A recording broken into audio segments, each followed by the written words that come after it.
क्या है अखंड भारत? क्या अखंड भारत का सपना सपना ही तो नहीं रह जाएगा, और अगर पूरा होगा तो फिर कैसे? क्या 15 साल में अखंड भारत बन जाएगा? अखंड भारत कितना शक्तिशाली होगा? अखंड भारत में आज के कौन से देश शामिल होंगे? पहले जो अखंड भारत में देश थे वह कब कब अखंड भारत से टूटे थे? और भी बहुत कुछ डिस्कस करेंगे, बने रहिएगा वीडियो के एंड तक।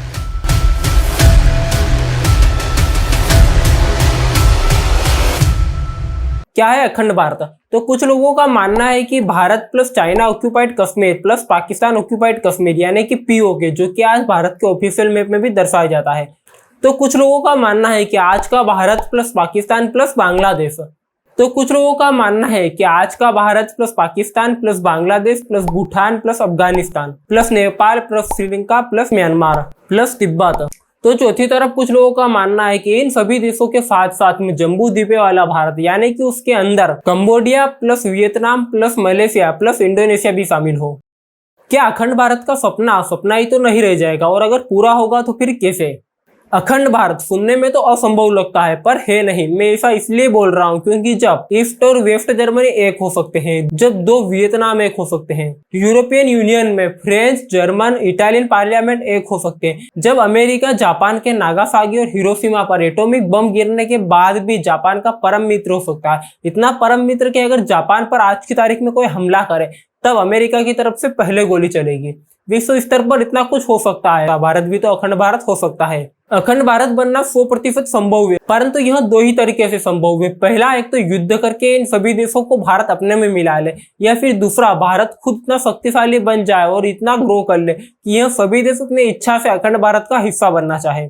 भारत भी यूरोपियन यूनियन की तरह कर सकता है। जिस प्रकार से यूरोपियन यूनियन में फ्रेंच इटालियन और जर्मन की पार्लियामेंट एक होती है, यानी कि इन देशों में जो पहले सेंट्रल गवर्नमेंट थी वो सेंट्रल गवर्नमेंट इन देशों के पास अभी भी है। पहले जो सिस्टम चलता था सिस्टम वही है, परंतु इन तीनों देश ने मिलकर, इनकी जनता ने मिलकर इनकर ऊपर एक और सरकार स्थापित कर दी जिसका नाम है यूरोपियन यूनियन, जिसका चुनाव भी इन तीनों देशों की जनता करती है, और इन तीनों देश में जो सेंट्रल गवर्नमेंट चलती है उसका चुनाव भी इन तीनों देशों की अपनी अपनी जनता ही करती है। बिल्कुल ऐसा ही सिस्टम अखंड भारत में भी लागू हो सकता है। अखंड भारत में जितने भी देश मिलेंगे उन सभी की अपनी अपनी सेंट्रल गवर्नमेंट तो होगी ही सही, उन सेंट्रल गवर्नमेंट के चुनाव अपने अपने देश की जनता करेगी, परंतु अखंड भारत में शामिल होने वाले जितने भी देश होंगे इन सभी देशों के ऊपर में एक और सरकार आ सकती है, और उस सरकार का निर्वाचन ये सभी देश मिलकर कर सकते हैं, जिससे कि अखंड भारत बन पाएगा और इसमें शामिल होने वाले जितने भी देश है उनमें शांतिपूर्वक विकास होगा।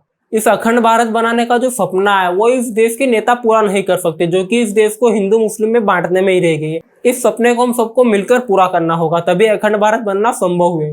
दूसरी तरफ सभी देशों से युद्ध करके भारत को अपने में मिलाने की जो रणनीति है वह काम नहीं आएगी, क्योंकि आज की तारीख में सभी देश स्वतंत्र है, इनका अपना संविधान है, अपने राजनीतिक दल है। क्या 15 साल में अखंड भारत बन जाएगा? यह कितना संभव है? तो इस पर आरएसएस प्रमुख मोहन भागवत जी का कहना है कि अखंड भारत को बनने में अभी 20 से 25 साल लगेंगे, लेकिन हम थोड़ा सा प्रयास करेंगे तब स्वामी विवेकानंद और महर्षि अरविंद का अखंड भारत 10 से 15 साल में ही बनकर तैयार हो जाएगा। इसे कोई रोकने वाला नहीं है, और जो भी इसके रास्ते में आएगा वह मिट जाएगा। जिस हिसाब से आज पाकिस्तान, बांग्लादेश और श्रीलंका में इकोनॉमिक क्राइसिस है, और भारत अगर थोड़ी और तेजी से ग्रो करे तब इन सभी देशों के पास में भारत एक ऑप्शन होगा कि हम अखंड भारत का हिस्सा बन जाए, ताकि हमारा भी डेवलपमेंट हो सके। इसी अखंड भारत के लिए सुप्रीम कोर्ट के एक्स जज एम काटजू ने भी सन 2012 में इंडिया रीयूनिफिकेशन एसोसिएशन का गठन किया था, जिसका भी मेन लक्ष्य यही था कि अखंड भारत में पाकिस्तान, बांग्लादेश और भारत को मिलाया जाए। पूरी दुनिया में अखंड भारत कितना शक्तिशाली होगा? अखंड भारत अगर बनता है तब अखंड भारत के पास 180 करोड़ से भी ज्यादा की जनसंख्या होगी, जो कि पूरी दुनिया में सबसे ज्यादा जनसंख्या होगी, चीन से भी ज्यादा। पूरी दुनिया की जमीन का 3% से भी ज्यादा जमीन का हिस्सा अखंड भारत के पास होगा, यानी कि अखंड भारत पूरी दुनिया में 6ठे नंबर का सबसे बड़ा देश होगा। अखंड भारत के पास 13 बंदरगाह होंगे। ये बंदरगाह दुनिया के किसी भी क्षेत्र में आसानी से इंपोर्ट और एक्सपोर्ट कर सकेंगे, और अखंड भारत में शामिल होने वाले देशों में हम बिल्कुल फ्री ट्रेड कर सकेंगे, जिसके लिए कोई भी टैक्स नहीं लगेगा। अखंड भारत के पास दुनिया का सबसे बड़ा रोड कवरेज होगा, और दुनिया का दूसरा सबसे बड़ा रेलवे कवरेज होगा, और हमारी सैन्य ताकत काफी बढ़ जाएगी। और जितना भी पैसा सेना पर खर्च होता था उतना पैसा अब सेना पर खर्च होने की बजाय हम अपनी शिक्षा पर और बेहतर स्वास्थ्य पे कर सकेंगे। अगर अखंड भारत बन जाएगा तब विश्व का कोई भी देश, चाहे वो चाइना हो, रूस हो या अमेरिका हो, हम पर आंख उठाने के बारे में भी कभी सोचेगा नहीं। अगर अखंड भारत बनता है तब अखंड भारत में आज के कौन से देश शामिल होंगे?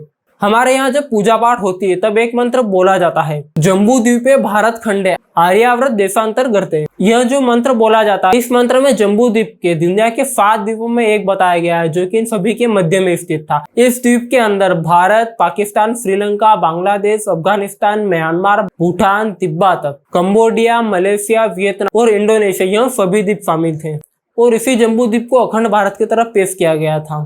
इतिहासकार दिनेश चंद्र सरकार के अनुसार भारत की सबसे पुरानी सभ्यता सिंधु घाटी सभ्यता में भी अखंड भारत का जिक्र मिलता है। इसके अलावा सन 321 ईसा पूर्व चाणक्य के नेतृत्व में चंद्रगुप्त मौर्य ने भी इन सभी देशों को अखंड भारत में जुड़ने का कार्य किया था। कुल मिलाकर अगर कहा जाए तो हमारे पास सिंधु घाटी सभ्यता से लेकर आज तक के साक्ष्य जिससे कि अखंड भारत होने के प्रमाण मिलते हैं। अब बात करते हैं कि ये देश अखंड भारत से कब कब टूटे थे। 1876 में अफगानिस्तान, 1907 में भूटान और 1914 में तिब्बत, 1923 में नेपाल और 1937 में म्यांमार, 1947 में पाकिस्तान और 1948 में श्रीलंका और 1971 में बांग्लादेश। यह सभी देश धीरे धीरे करके अखंड भारत से अलग होते गए। हमें पूरा विश्वास है कि हमारा अखंड भारत आज नहीं तो क्या हो, भविष्य में एक ना एक दिन बनकर जरूर रहेगा। अगर आप भी इस अखंड भारत को सपोर्ट करते हो तो वीडियो को एक लाइक और कमेंट में अपनी राय जरूर बताना और ऐसे नॉलेजेबल वीडियोस के लिए सब्सक्राइब दबाते हुए जाना।